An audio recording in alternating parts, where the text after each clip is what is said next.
ஸ்ரீரங்கம் ரங்கநாதர் கோவிலில் கண்ணாடி அறை சிலைகள் வாயிலாக திருப்பாவையை மக்களுக்கு கொண்டு செல்லும் முயற்சி மிகவும் வரவேற்கத்தக்கதாக உள்ளது. அந்த வகையில் இன்று மார்கழி 17வது நாள் 17வது திருப்பாவையை விளக்கும் வகையில் சிலைகளை அமைத்திருக்கிறார்கள். அம்பரமே தண்ணீரே சோரே அறம் செய்யும் என்று தொடங்கும் திருப்பாவையின் பொருள், உணவு, உடை, குளிர்ந்த நீரை பிறருக்கு தர்மம் செய்யும் எங்கள் தலைவரான நந்தகோபரே, கொடி போன்ற இடையை உடைய பெண்களுக்கெல்லாம் தலைவியான இலகிய மனம் கொண்ட யசோதையே, மங்களகரமான தீபம் போன்ற முகத்துடன் பிரகாசிப்பவளே, நீங்கள் எழ வேண்டும்.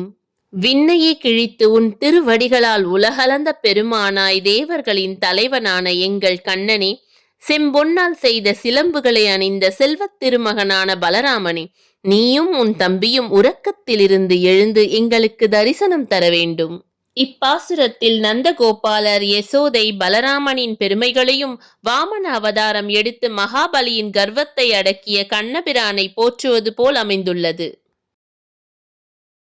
திருப்பாவை பாடுபவர்கள் தான் என்ற கர்வத்தை அடக்க வேண்டும் என்பதை இப்பாடல் உணர்த்துகிறது. இப்பாடல் வழியில் நாமும் நம் குணத்தை மேம்படுத்தி இறையருளை பெறலாம்.